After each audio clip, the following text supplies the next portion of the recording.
pour m'avoir invité pour cette session aussi sur l'intelligence artificielle et la santé. Moi, c'est David Ojeda, je travaille chez Mensia Technologies où je suis ingénieur R&D, où moi je fais en particulier l'analyse des données EEG. Je ne viens pas de l'INRIA, mais Mensia est une boîte qui est issue de l'INRIA. Pourtant, je pense que si je devais recommencer, je ne passerai pas l'INRIA parce que de base, je suis informaticien, mais j'ai fait ma thèse après en traitement de signal. Donc, je pense que de cœur, je suis INRIA, mais j'ai passé par l'INSERM. Donc, pour ceux qui ne connaissent pas, Mensia Technologies, comme je vous disais, est une boîte qui a commencé comme un spin-off de l'INRIA Rennes en 2012, en faisant un programme qui s'appelle OpenVive pour les traitements en temps réel des signaux pour le BCI. Et ils ont créé des Brain Computer Interface, donc pour coupler les traitements de l'EEG avec l'ordinateur. Donc ils ont fait une version payante de ces logiciels qui s'appelle NeuroRT Studio. Et pendant quelques années, jusqu'à 2015, c'était l'activité principale de Mensia était de donner le support sur ces logiciels-là. Mais en 2015, Mensia a gagné un appel à projet de Neurofeed, qui s'appelle Neurofeed, qui est un projet européen H2020, pour faire un étude clinique sur faire du neurofeedback, je vais expliquer après ce que c'est, pour traiter des enfants qui ont des troubles d'attention et l'hyperactivité. Donc depuis, on s'est spécialisé sur le neurofeedback, pour soigner des maladies ou des troubles basés sur de l'activité cérébrale. Et en 2016-2017, on a eu un marquage CE, donc on est devenu un dispositif médical. Et suite à cette étude, on commence à commercialiser maintenant un produit qui s'appelle Koala, dont je vous parlerai après. D'ailleurs, je ne viens pas vendre, c'est juste pour vous montrer ce que c'est. Okay. On a d'autres études en cours pour faire du traitement pour la douleur chronique à base de neurofeedback et aussi la réhabilitation, par exemple des gens qui ont des problèmes comme la ALS ou des problèmes, qui vont passer une chirurgie de l'épaule pour faire de la réhabilitation à l'aide de la machinerie motrice. Donc, ce qui est clair, c'est qu'on a regardé que depuis à peu près quelques années, la donnée EEG commence à exploser. Il y a pas mal de bases de données qui sont aujourd'hui publiques. Et aussi, du coup, on s'intéresse aussi au traitement de bases de données très grandes de EEG. Donc maintenant, je vais vous expliquer qu'est-ce qu'est le neurofeedback. Donc, dans les cadres des troubles de l'attention, donc il y a deux approches pour traiter un enfant qui a un trouble de l'attention et de l'hyperactivité. Soit on dit, en fait, il y a un problème au niveau de l'activité de la neurone et qu'on va qu'on va résoudre à l'aide d'une molécule, donc une drogue comme la Ritaline. Ou bien on dit, non, en fait, c'est un problème comportemental et du coup, il faut juste faire des séances avec un psychologue pour changer ses comportements précis. Et en fait, il y a une approche qui est entre les deux, qui est de dire, en fait, oui, il y a un problème au niveau neuronal, mais ça, c'est sur des réseaux qui ont été identifiés sur l'attention ou sur l'hyperactivité. Et ce qu'on souhaite, c'est apprendre à la personne à moduler, donc à contrôler l'activité de ces réseaux de neurones, en particulier le réseau de neurones attentionnels. Donc c'est ce qu'on appelle, nous, la réhabilitation cérébrale. Et ça, c'est possible grâce au neurofeedback. Donc le neurofeedback est un procédé qui consiste à acquérir donc, de la donnée EEG en temps réel, faire un traitement du signal qui est important pour bien détecter l'activité qui nous intéresse. On fait une extraction de données, une modélisation, et on va faire une traduction de cette activité à une commande, une consigne, et on va montrer en temps réel à la personne quelque chose par rapport à son activité. Donc cette boucle-là, c'est ce qu'elle appelle neurofeedback, et ça peut marcher pour le TDAH. Je vous dirai après pourquoi, mais ce qui est important, et le message que je voudrais passer ici, c'est que le neurofeedback est aujourd'hui une technique qui est par définition multidisciplinaire. Il y a beaucoup de neurosciences, il y a même l'électronique, traitement de signal, et surtout toute la partie en bas, c'est du machine learning, donc qui est plutôt dans l'objectif de cette réunion. Pourquoi pour les TDAH ça marche? C'est parce que en fait il y a eu des études qui ont montré, qui ont fait des IRM fonctionnels chez les enfants qui sont TDAH sous une tâche attentionnelle et sous des enfants qui ne le sont pas. Et ils ont trouvé qu'il y a des réseaux profonds, en particulier dans cette zone-là qui s'appelle ACC, Anterior Synchronic Cortex, où il y a ils ont vu que les enfants qui n'ont pas de problème d'attention peuvent moduler de manière significative cette région par rapport aux enfants qui sont atteints de la maladie. Donc en fait, cette région, on sait en neurosciences qu'elle est connectée avec des différentes régions frontales et centrales du cerveau. Et donc l'idée, c'est si on peut montrer l'activité de cette région, et on peut le montrer dans l'application, donc on peut apprendre à la personne à le moduler. Et c'est ça l'hypothèse du mode d'action de neurofeedback par rapport au TDAH.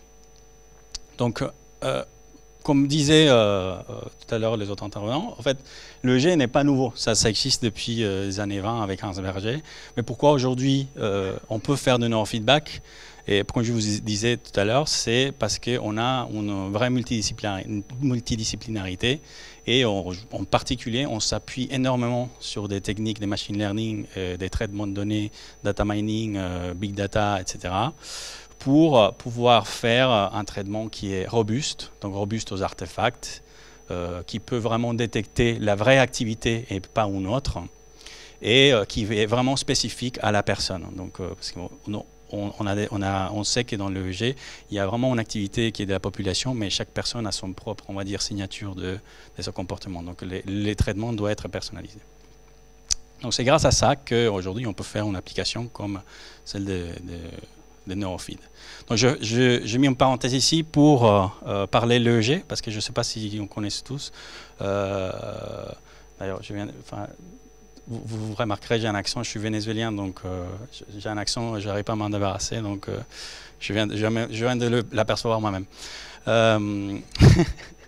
Donc, comme ça a été expliqué très bien dans la première présentation, donc le cerveau, voici un petit diagramme. Je vais juste dire les choses, donc je pense qu'il faudrait compléter par rapport à ce qui a été dit. Dans les cerveaux, on peut le diviser en des différentes régions. Ce qui nous intéresse le plus pour l'EEG, c'est la partie la plus extérieure, qui est les cortex, où se passe normalement l'activité la plus complexe. Donc plus on va dans la profondeur des différents éléments, des différents ventricules de cet organe, il y a plus d'éléments qui sont du type très basique, être autonome, ou ce qu'on appelle par exemple les cerveaux reptiliens, qui est juste des fonctions très des bases, des réflexes, etc. Aussi, un peu pour vous donner un peu dans le langage, donc il y a différentes régions, la région frontale, pariétale, occipitale et temporelle, et en neurosciences, ça a été détecté, comme ils ont expliqué tout à l'heure, que les régions sont associées à différents éléments, donc, comme l'expérience qui a été évoquée au tout début.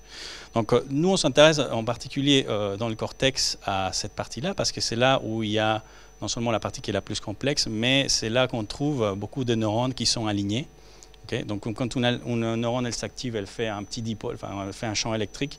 Ces champs électriques font un dipôle, et ce dipôle-là fait un champ magnétique qu'on peut détecter à l'aide d'un électrode.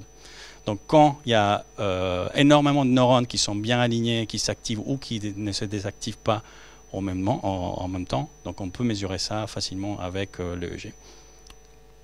Donc l'EEG ressemble à ça. Celui-là, il est beaucoup plus propre que les exemples qui ont été montrés tout à l'heure, mais bon, c'est quand même intéressant. On voit qu'il y a quand même pas mal d'oscillations, et c'est ça qu'en neurosciences, on s'intéresse pas mal à ces différentes oscillations, parce que, comme je vous disais, quand les neurones s'activent ensemble ou plutôt ne travaillent pas aussi, elles se synchronisent à des fréquences en particulier.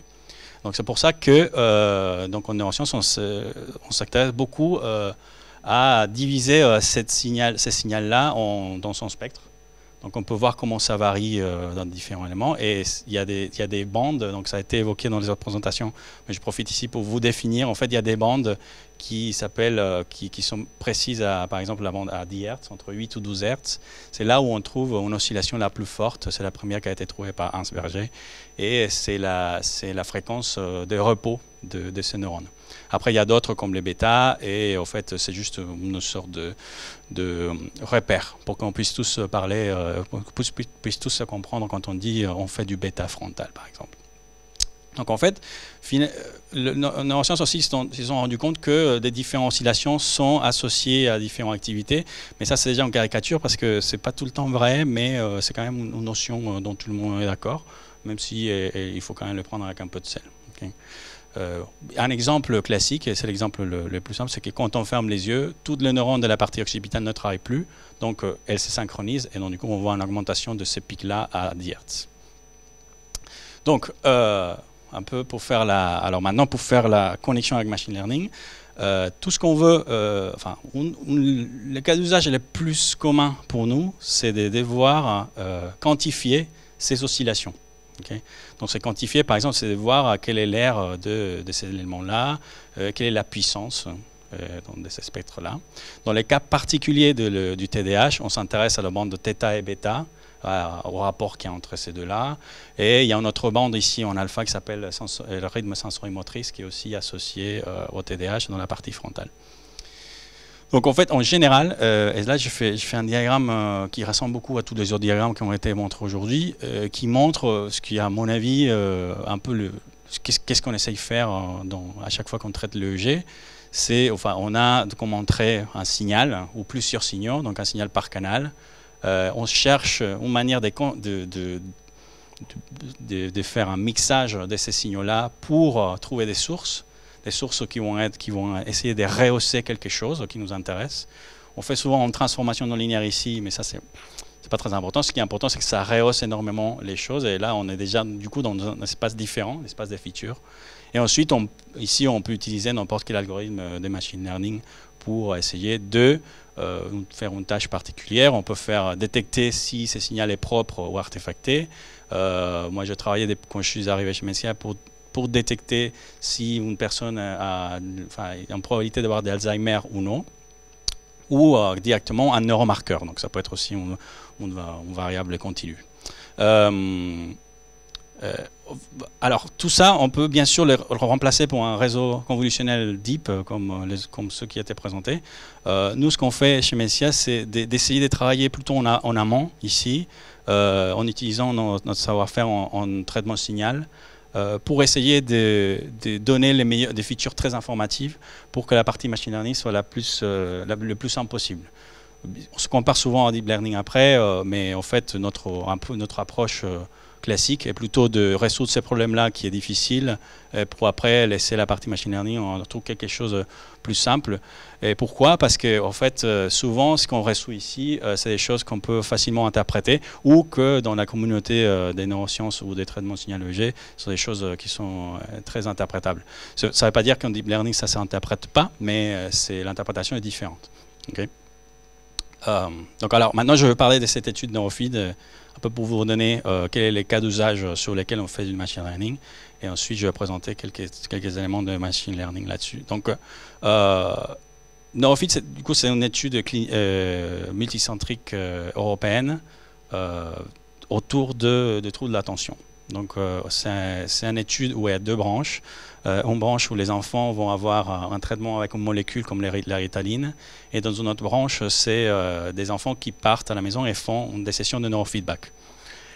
L'idée, c'est de montrer que les deux traitements sont que le traitement de neurofeedback n'est pas inférieur par rapport au traitement de la molécule. C'est qui, du coup, présente pour les parents une possibilité de traiter leur enfant, parce qu'en fait, il y a à peu près 7 ou 9% des enfants qui ont des troubles d'attention en France. Et pour eux, c'est une possibilité de ne pas de traiter ça sans une molécule qui a des effets secondaires néfastes. Donc en fait, la branche neurofeedback, c'est ce qui nous intéresse. Du coup, un enfant qui part à la maison avec une mallette qui a un casque comme celui-ci, à 8 canons, et une tablette qui a une application. Après 3 ou 4 fois par semaine, ils vont faire des sessions où les parents installent les casques, ou même eux-mêmes s'ils peuvent le faire.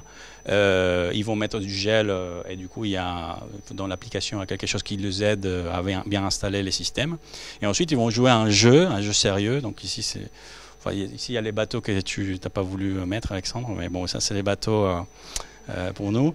Et en fait, c'est une métaphore qu'on montre aux enfants. Ça peut être ça ou un puzzle, ou ici, une jauge qui montre son marqueur en temps réel. Et lorsque l'enfant réussit à maintenir son marqueur dans la borne verte, au-dessus d'un threshold, d'un seuil, et du coup, il va pêcher des poissons.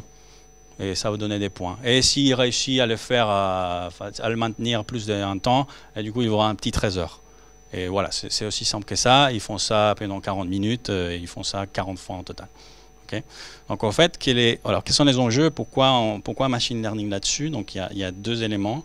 D'un côté, pour la partie temps réel, il faut être robuste. Donc, le problème de l'EEG, c'est qu'il y a énormément des artefacts. C'est un signal qui a un rapport signal sur bruit qui est faible. Et il y a des artefacts bien connus, comme par exemple les clignements des yeux, qui peuvent avoir un effet sur les neuromarqueurs qu'on souhaite traiter. Donc, c'est quelque chose qu'on souhaite enlever. Et aussi, il y a d'autres artefacts qui sont beaucoup plus forts, on ne peut pas séparer, mais qui ont aussi un impact sur le marqueur. Et donc, ça, c'est des artefacts qu'au moins on cherche à détecter pour ne pas donner du neurofeedback à ce moment-là. Il y a des autres éléments, je ne vais pas en parler aujourd'hui parce que je n'ai pas non plus 3 heures, enfin 1 heure, qui est de comment faire. Nous, on propose un neuromarqueur qui est spécifique au patient par rapport à son phénotype EEG, parce qu'il y a 2 types enfin, ça a été reconnu en littérature qu'il y a au moins 2 types d'activité cérébrale pour les enfants qui ont TDAH, et aussi pour la partie où on montre cette seuil qui est adaptatif, pour que ça s'adapte, que l'enfant ne soit pas découragé parce que c'est trop difficile, et non plus que ça ne soit pas ennuyeux parce que c'est trop facile. Donc après, je vais parler un peu sur la partie offline, parce que cette base de données, elle est assez grande, mais je reviendrai là-dessus. Et du coup, il y a d'autres applications machine learning là-dessus, enfin pour la donnée, pas en temps réel, mais après. Donc je vais parler, comme je vous disais, de ces 2 éléments, qui est la séparation, enfin, la correction de blink par séparation de source à l'aveugle, et la détection d'artefacts par géométrie riemannienne. Donc c'est des éléments qui sont plutôt traitement de signal et un peu d'algèbre linéaire. C'est un peu pour des matheux, mais en fait ça montre que si on met de l'intelligence dans cette partie en amont de ces diagrammes-là, en fait les problèmes après en machine learning est très simple. Donc la partie séparation de source, c'est l'idée, les problèmes, grosso modo, c'est que dans l'EEG, on a un truc qui nous intéresse, qui est un temps qui parle ici, mais aussi on a un artefact qui est ad hoc, qui est énervé parce qu'il s'est tapé l'orteil. Donc nous, ce qu'on mesure, c'est pas ça, mais on mesure les mélanges des deux, et il s'agit de trouver un algorithme qui peut séparer au mieux possible ces 2 choses. Donc pour faire ça, ici un exemple l'EEG, l'artefact qui nous intéresse en ce moment, c'est les clignements. Donc vous voyez ici qu'il y a une augmentation forte en frontal. F c'est les électrodes qui sont en frontal, et les autres, ça c'est central et pariétal. Donc ici il n'y a pas trop d'apport du blink. Donc l'idée, c'est de trouver une manière de démêler ça. Donc on peut dire mathématiquement que si ça c'est X, c'est trouver une matrice B telle que, une fois qu'on passe dans l'espace des sources, en fait on voit que le blink il est juste hyper simple à voir, et après pour le détecter, il ne faut pas non plus avoir 3 doctorats. Donc on met cette source, quand on la détecte, on la met à 0, et après on prend cette matrice-là à l'inverse, et donc du coup on peut démixer. Et ce qui se passe, c'est que quand on le voit, cet EEG à droite est exactement comme celui-là à gauche, sauf qu'il n'y a pas cet artefact-là. Donc ça c'est l'approche. On fait ça, après, je ne vais pas trop donner le détail, mais un peu titiller les gens qui pourraient être intéressés. On fait ça par une méthode, il y a différentes méthodes comme l'analyse de composantes indépendantes, entre autres. Nous, on utilise une diagonalisation conjointe des cospectres. Ça veut dire qu'on prend l'EEG à droite, on calcule les différents cospectres. Donc les cospectres, c'est prendre mon EEG en fréquence, comme dire 10 Hz, et voir comment ça varie, comment chaque canal varie, et comment chaque canal varie avec les autres. Donc c'est cospectre. Ensuite, on essaye de diagonaliser ça avec une matrice. Qu'est-ce que ça veut dire? Ça veut dire que si j'ai réussi à diagonaliser ça, ça veut dire que j'ai réussi à avoir des sources qui sont, dans ces cospectres, sont approximativement indépendantes. Donc une fois qu'on fait ça, ça a été publié, c'est que les blinks ils ressortent assez facilement, comme ici en haut. sur l'hypothèse qu'on a choisi des bons spectres. Ici, c'est un exemple d'un EEG. Ça, c'est pas en temps réel parce que j'ai pas réussi à mettre la vidéo, mais c'est pour vous montrer. Ici, c'est des blinks qui sont détectés, et ici en bas, c'est après la méthode qui tient les temps réels, qui est important pour nous parce que c'est juste une multiplication des matrices. Donc, c'est très important pour nous parce que nous, on doit avoir une réponse en dessous des 60 millisecondes pour que le neurofeedback soit efficace. Ensuite, c'est l'autre problème que nous attaquons, c'est la détection d'artefacts. Donc ici, j'ai un exemple d'un EEG des 2 canaux parce que ça va être plus simple pour illustrer. On va dire que jusque la seconde 4, c'est l'EEG peut-être un peu artefacté, mais enfin peut-être un peu bruité, mais en fait, il n'y a pas vraiment un problème très fort là-dessus. Par contre, dans environ des 5, on voit qu'ici, il y a quelque chose qui ne va pas. C'est peut-être qu'il a serré la mâchoire, quelque chose qui donne beaucoup de variabilité au signal. Et non seulement de la variabilité du signal ici en rouge, mais on voit que aussi les bleus, ils varient ensemble. Donc, dans le langage que j'ai employé, je dis la variabilité parce que, une chose qu'on peut voir, et parce qu'il y a des algorithmes qui se basent là-dessus, c'est d'essayer de savoir si cette partie-là est artefactée en mesurant la variabilité.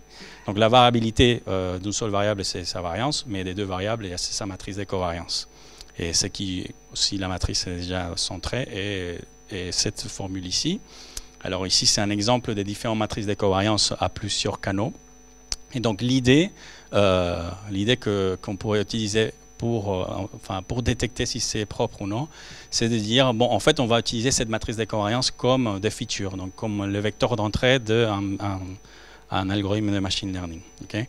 Et donc ça, c'est une idée qui marche bien. Par contre, ce qui se passe, c'est que la matrice de covariance a quelques propriétés mathématiques qui font qu'il faudrait faire un petit autrement, enfin un petit manière différente. Et quand on fait des algorithmes quelconques sur une matrice de features, on va souvent calculer quelle est la distance entre 2 observations, une observation de référence par exemple, et l'observation que je suis en train de voir. Et on aura tendance à dire, bon, on prend chaque élément, on fait la différence au carré, on fait la somme de ça et la racine de tout ça. Ça, c'est la distance euclidienne. Enfin, c'est juste une ligne, on l'imagine comme une ligne droite entre 2 points, sauf qu'il y a plusieurs dimensions. Mais ce qui se passe, c'est que comme la matrice de covariance a des propriétés telles que ce qui n'est pas en diagonale n'est jamais plus grand de ce qui est en diagonale, quand on le voit en 2 dimensions comme ici à droite, en fait, les points qu'on observe se trouvent dans un cône.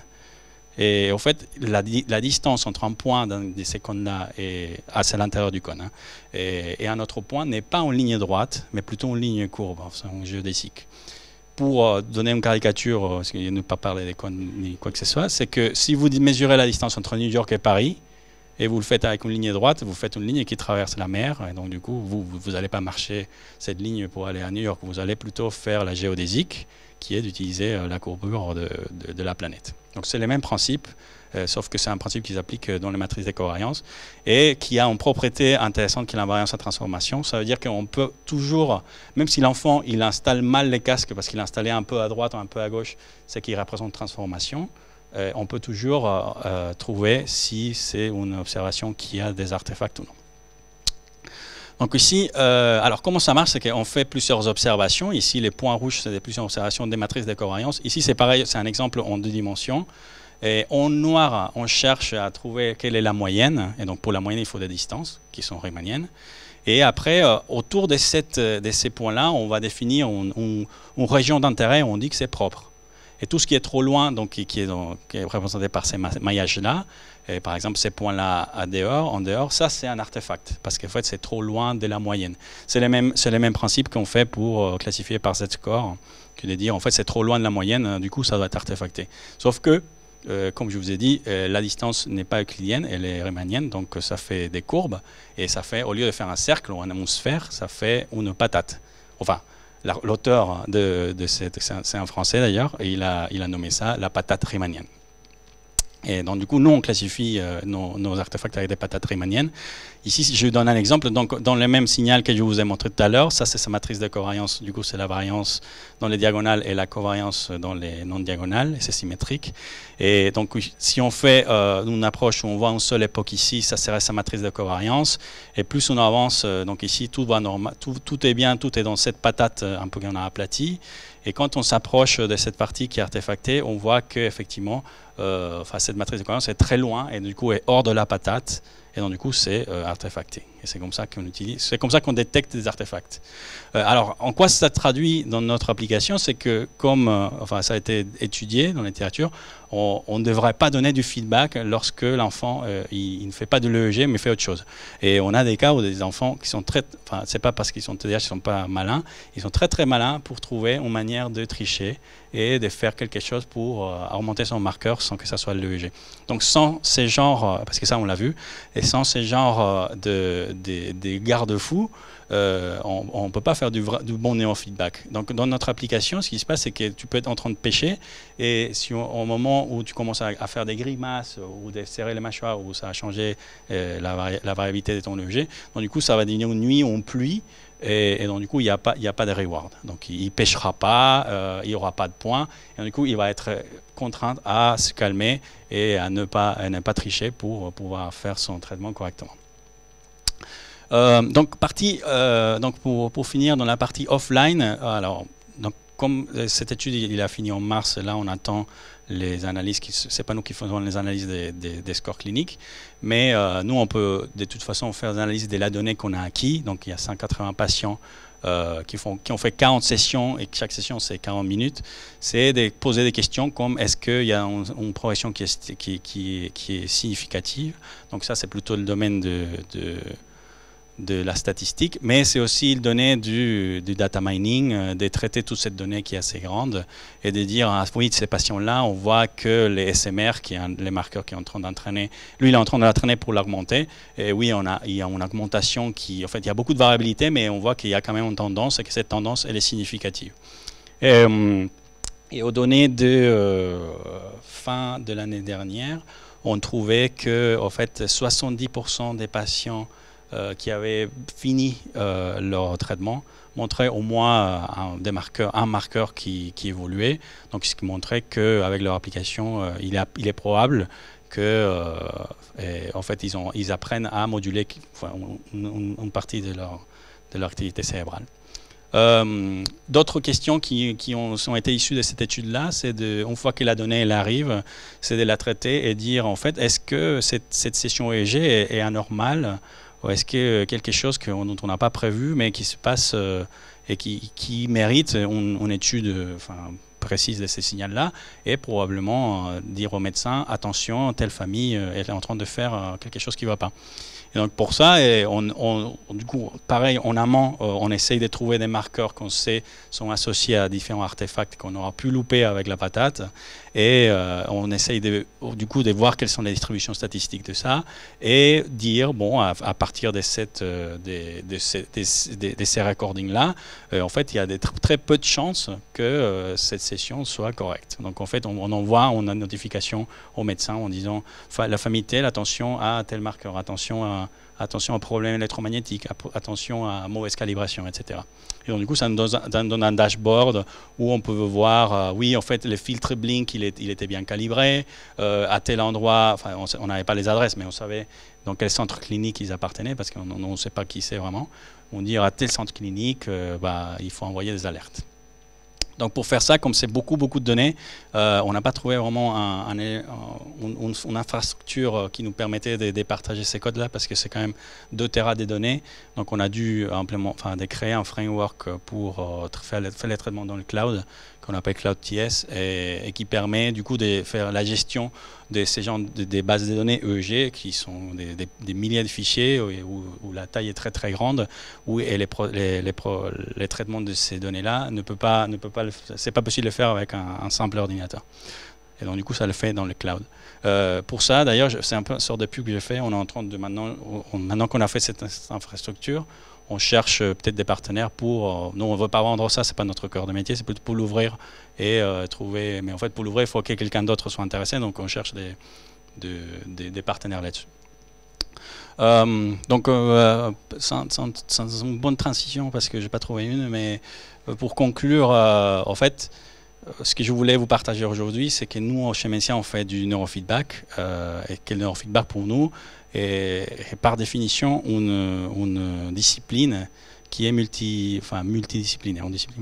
Bon, Bref, il faut beaucoup de disciplines en même temps, dont les machine learning, l'intelligence artificielle, mais beaucoup de traitements signal, mais les neurosciences. Et en fait, c'est pour ça qu'on est là aujourd'hui, parce qu'on pense que il est absolument nécessaire qu'on s'appuie sur les avancements de machine learning, comme on est en train de faire, pour faire une application et pour montrer quelque chose d'utile pour ce traitement-là.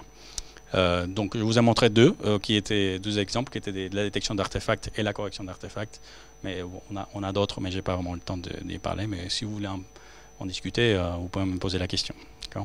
Bon voilà, c'est tout ce que je voulais vous présenter. Merci beaucoup. Et dans ce genre d'études, puis on en avait parlé un peu avec Guillaume aussi, c'est avec toutes ces méthodes de machine learning, pas se tromper dans l'apprentissage et dans l'utilisation de méthodes sur des populations de patients qui peuvent présenter des sous-classes qui ont des comportements assez radicalement différents les uns des autres. Donc il y a l'article de Clark là, en 2011, et dont je remercie d'ailleurs Marie-Christine Autet qui est à l'Université de Genève qui travaille sur du neurofeedback et qui m'avait fait part de cette remarque sur le sujet. Où dans cet article on distingue 4 types d'enfants atteints de TDAH avec des profils qui sont assez différents et en termes de symptômes et en termes de fonctionnement cérébral au moment où on fait les mesures.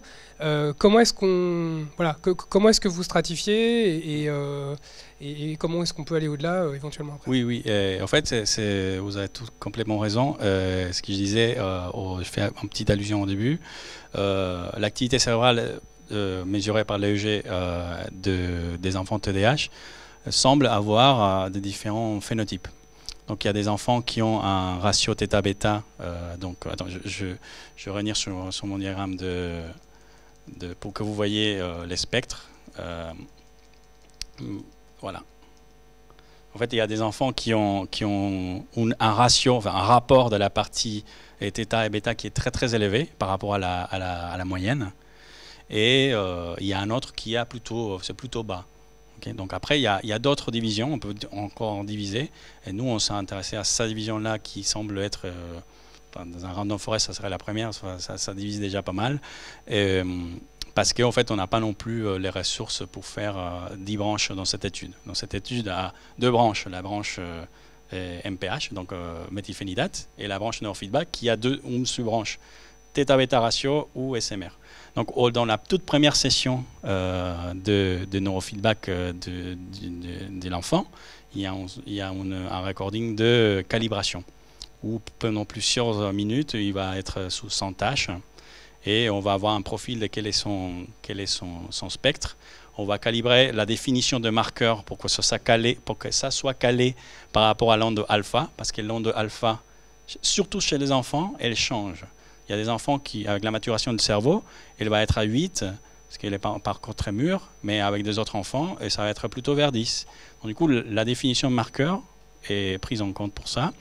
Et ensuite, une fois qu'on fait ça, on détermine quel est son θ-β ratio. Et là, il y a un classifieur qui dit, ça c'est juste un clustering qui a été fait, vous êtes dans la population de θ-β ratio ou l'autre population. Et ça, on l'a validé, ça a été décidé au début de l'étude, et entre-temps, on a validé ça avec des bases de données publiques qui ont été publiées depuis, où effectivement, on trouve, dans une base de données qui n'est pas du tout la nôtre, qu'il y a au moins ces 2 clusters-là des patients. Bon, bah merci beaucoup encore David. Merci. Et du coup, la question des bases de données, on va réapplaudir. Et pour tous nos intervenants encore, merci beaucoup. Je vous invite à venir tous les 3 ici.